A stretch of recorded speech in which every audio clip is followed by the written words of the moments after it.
Bem, galera, vamos dar seguimento à nossa disciplina. Vamos falar agora de sujeitos, as partes e procuradores dentro do processo.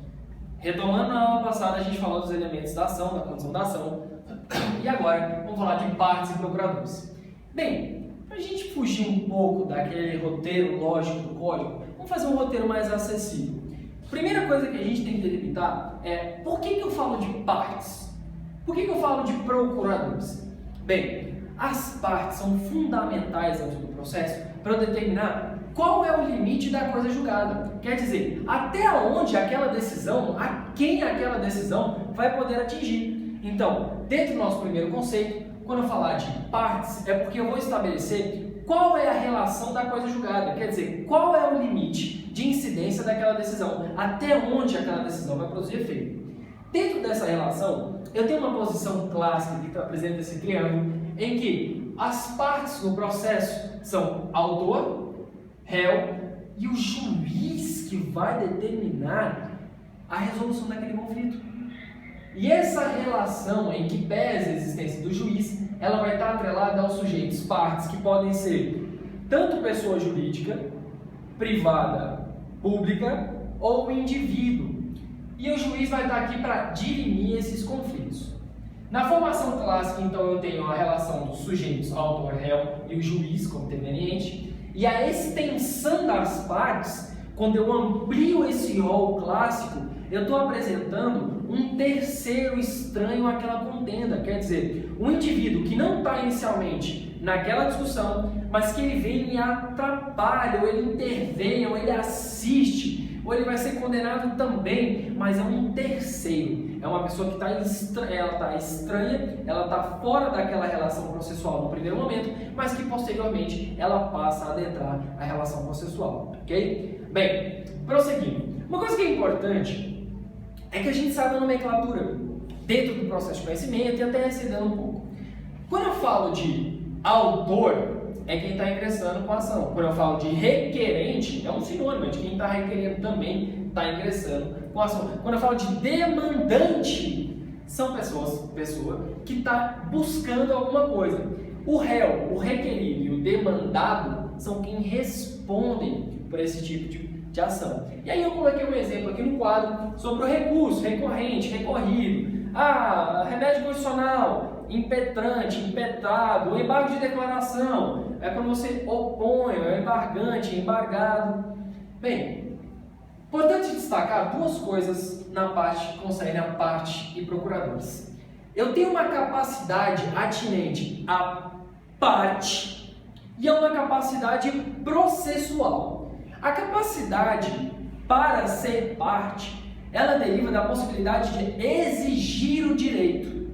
Já no caso da capacidade processual, é de poder interagir no processo. E aí é importante a gente destacar a questão da capacidade postulatória, que é aquela que é derivada de uma habilitação prévia para poder exercer atos de postular em juízo. E no caso do ordenamento jurídico brasileiro, poder ter a OAB, o registro na OAB, para poder postular em juízo. Isso é um procedimento ordinário, porque lembrando, um procedimento sumaríssimo, até 20 salários mínimos, a parte, o autor e o requerido, o requerente, o requerido, o requerente, o réu, demandante, demandado, seja lá qual tecnologia vocês utilizarem, eles podem atuar no processo sem a necessidade de capacidade postulatória atrelada à OAB, eles podem postular em nome próprio, ok? Bem, um ponto importante, quando a gente vê o artigo 77 do CPC, são as responsabilidades que existem dentro do processo. Bem, que é inerente os direitos e garantias processuais, isso é óbvio. Mas vocês sabiam que também há deveres a serem cumpridos? Bem, as partes devem seguir uma lealdade processual, uma boa-fé processual. Quer dizer o quê? Que a parte não pode omitir, mentir, suprimir, apresentar fato, prova nova posteriormente com o fim de prejudicar o terceiro, prejudicar o requerido. Ele não pode inovar de maneira ilícita, ele não pode juntar a prova ilícita. Se eventualmente ele fizer isso, ele pode ser responsabilizado. E mais, quando o advogado tem ciência de que aquele direito que se está pleiteando, que ele está representando o seu cliente, aquilo ali deriva de um ato ilícito, ou que aquilo ali é notadamente uma mentira, ele também responde por litigância temerária, ele pode ser associado na OAB a responder isso. Então fiquem atentos, a má-fé, aí a falta de lealdade processual pode culminar sim numa condenação da parte para reparar aquele dano causado. E por falar em reparação de danos, por falar de arcar com danos, temos que lembrar que a parte vencida, de acordo com o artigo 85 do CPC, deve pagar os chamados honorários sucumbenciais no rito do processo ordinário. O que quer dizer o quê? Essa é a melhor parte para a gente que está aí advogando. Preste atenção, além dos contratos com o seu cliente, quando tu ganhas uma demanda que não está marcada pela gratuidade de justiça, ainda há incidência de honorários sucumbenciais, quer dizer, a parte que perdeu ainda vai pagar de 10% a 20% do valor da causa para o advogado que ganhou, o que é totalmente distinto do direito da parte, porque aquilo ali é um direito para o advogado e não para a parte. Quer dizer que aquilo ali não incide no contrato inicial, mas sim pelo fato do serviço prestado com presteza. Exatamente. Um serviço bem feito para nós advogados também recai sobre os honorários sucumbenciais. Quer dizer, a parte vencida ainda precisa pagar o advogado da outra parte. Só que é só isso? Não. Quem perde também paga as custas judiciais. Quer dizer, todas aquelas custas iniciais para ingresso, as custas envoltas no processo, a parte vencida também deve pagar. Só que, no caso da gratuidade de justiça, esse montante fica suspenso, né? A parte que não tem dinheiro para entrar, a parte hipossuficiente, ela não vai poder ser condenada em honorários sucumbenciais, nem as custas judiciais, porque ela não tem como marcar. E se assim fosse, você estaria impedindo que a parte entrasse em juízo, que é uma garantia constitucional, como nós já falamos. Bem, passada essa parte, claro, obviamente que foi um breve resumo do que concerne a parte de procuradores, eu tenho outro ponto importante para a gente destacar, que é o caso do litisconsórcio. É muito comum que as pessoas mais antigas, ou então a gurizada que não está muito atenta, confunda litisconsórcio com litisconsorte, mas nós vamos esclarecer isso agora. O litisconsórcio nada mais é do que uma pluralidade de partes que integram ou o polo ativo, ou o polo passivo, ou ambos os polos. Então o litisconsórcio é justamente haver mais de um integrante dentro de algum desses polos. Litisconsortes é como se chamam as pessoas incluídas no litisconsórcio. Então, litisconsórcio é o aspecto geral, litisconsorte as pessoas envolvidas nessa situação. E no que concerne aos litisconsortes e litisconsórcio, eu tenho algumas características e qualificações para a gente destacar. Primeiro, ativo, possibilidade de mais de uma pessoa estar envolvendo para ingresso com a ação. Passivo, mais de uma pessoa está sofrendo aquela ação. Misto, ambos os lados têm mais de um. O código fala que o juiz deve determinar uma quantidade razoável de pessoas para integrar e figurar, por exemplo, no polo ativo. No Distrito Federal, é comum que se aplique o regimento interno de no máximo 10 partes por ação. Mas isso é uma questão subjetiva, não há uma regra geral. O Código Civil, o Código de Processo Civil não determina o quanto máximo. O que se tem é que deve ser razoável. Bem, eu tenho que o litisconsórcio pode ser inicial, ou seja, no início da demanda eu já tenho aquele montante de pessoas, aquela pluralidade de partes, seja no polo ativo ou no polo passivo, ou ela pode ser incidental, ulterior, posterior, quer dizer, que depois de certo momento processual, outras partes integrem aquela relação jurídica. Pode ser necessário ou facultativa. Necessário quando é obrigada a participação de um terceiro, ou facultativa quando a parte pode ou não exercer o seu direito de figurar no polo ativo ou não. Pode ser ainda unitária ou não unitária. Unitária, a mesma decisão vale para todas. Não unitária, tem que utilizar as individualidades do caso, as peculiaridades, as particularidades de cada um. Bem, prosseguir na parte do litisconsórcio, nós vamos entrar na assistência. A assistência, em que pese não integrar o título de intervenção de terceiros, ela possui uma natureza jurídica semelhante à intervenção de terceiros. E o que diabo é intervenção de terceiro, assistência? Me explico. Assistência é a possibilidade de que um terceiro estranho àquela demanda intervenha naquela demanda. O único pressuposto para que haja assistência é que haja um interesse jurídico naquela relação. E aí a assistência pressupõe, então, um interesse jurídico, e aí a gente pode entender isso de ser afetado. E quando eu falo de assistência, eu posso falar de uma assistência tradicional ou excepcional. Prestem atenção. Assistência tradicional é quando aquela parte que se habilita para assistir o outro vai ajudar a proteger o direito do outro. Eu tenho um interesse porque eventualmente aquilo ali pode me atingir imediatamente. Perceba que eu falei imediato. Não é meu direito, mas é de um terceiro. Por exemplo, eu compro de uma pessoa e essa pessoa tem a mercadoria retida. Eu não comprei ainda, mas eu tenho um hábito, eu tenho um interesse naquela decisão para que ela seja favorável, para que eu possa continuar comprando daquela pessoa.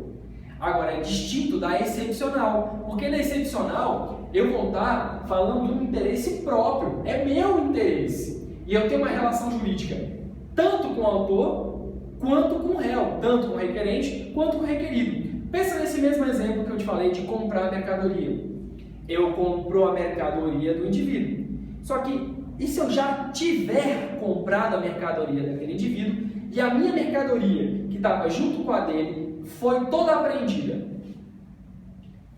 Perceba que nessa situação, ainda que não esteja respondendo na ação em que aquela pessoa que eu compro está envolta, eu como assistente excepcional, eu vou fazer o quê? Eu vou ingressar nessa ação como assistente, mas não só querendo que a mercadoria dele seja liberada. Na verdade, eu quero que a mercadoria que eu já paguei para ele seja liberada porque eu tenho interesse direto. O interesse é próprio. Então eu quero intervir naquela relação jurídica justamente porque eu tenho um interesse próprio. Ok? Tradicional, interesse da parte que é assistida. Excepcional, interesse próprio. E daí nós vamos seguir agora para a intervenção de terceiros.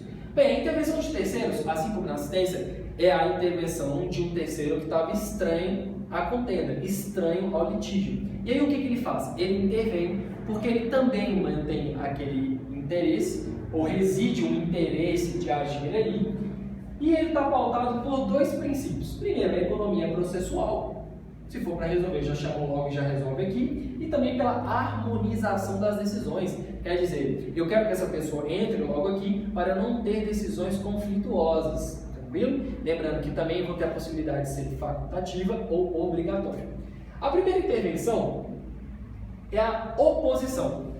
A oposição é o meio pelo qual um terceiro estranha a demanda, vai lá e fala o seguinte: opa! Esse direito que os dois estão brigando, na verdade é meu. Não é X nem Y que tem razão. Eu me oponho àquilo ali porque aquele direito é próprio, aquele direito é meu. Então eu ingresso naquela demanda, opondo-me àquela relação jurídica para invocar aquele direito como se fosse meu.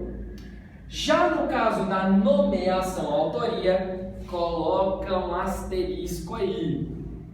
Pelo seguinte, nomeação à autoria, vocês precisam tomar muito cuidado com essa casca de banana porque cai muito em concurso, vai cair na nossa prova, e ela é importante pelo seguinte: quando eu alego a ilegitimidade passiva, quando eu falo, olha, não sou eu que tenho que responder por isso aí não, essa mera argumentação de, não sou eu que vou responder, ela tem que estar atrelada a nomear quem deve responder. Então a nomeação à autoria nada mais é do que nomear quem é o responsável. Para nós em processo civil, tem que lembrar que quando for alegada a ilegitimidade passiva, ela tem que estar condicionada à nomeação à autoria. Eu não posso responder porque eu sou parte legítima, lembra a legitimidade da processação? Porque fulano de tal é parte legítima. Então eu faço uma nomeação à autoria.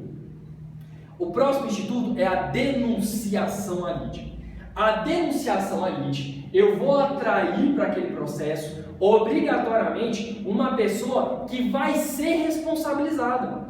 E o processo civil é tão genial que ele faz isso pelo seguinte: eu atraio aquela parte que vai ser responsabilizada com aquela sentença para que naquele momento ela exerça sua ampla defesa contraditória, para que aquele efeito daquela sentença só seja válido porque aquela parte participou da lide. Então, eu denuncio a lide, quer dizer, eu vou pegar e vou falar, olha, essa pessoa aqui é responsável por isso, e que se eventualmente houver condenação, ela vai ser condenada justamente, ou ela vai ser condenada a um direito de evicção, por exemplo. Já no chamamento ao processo, eu tenho a seguinte relação. Lembra quando a gente fala de obrigação solidária? Que os indivíduos respondem solidariamente, depende do contrato, uma obrigação, enfim. O chamamento ao processo é quando reside a co-obrigação, quer dizer, ambos vão responder de maneira que seja solidário, que ambos se propuseram a responder aquilo. Mas digamos que entraste dentro de uma responsabilidade solidária, eu entrei somente com um contra um. Sabe, que depois aquele que está respondendo pode pedir o direito de regresso aos demais. Só que existe uma co-obrigação, digamos que a minha obrigação ela é limitada até certa responsabilidade. E eu tenho essa previsão contratual. Então eu faço o chamamento ao processo para que a outra parte já venha, exerça o seu ampla defesa contraditória e que daí os efeitos da decisão. Lembra que eu falei aqui na parte que o objetivo da parte é delimitar os efeitos da coisa julgada? Então, exatamente, quando eu chamo ao processo em razão dessa obrigação, eu estou delimitando os efeitos dessa coisa julgada. Então, eu estou concedendo à parte a oportunidade de se manifestar e que daí essa co-obrigação já fica determinada até aonde aquela sentença vai poder atingir. Beleza? Por hoje é só. Muito obrigado, galera.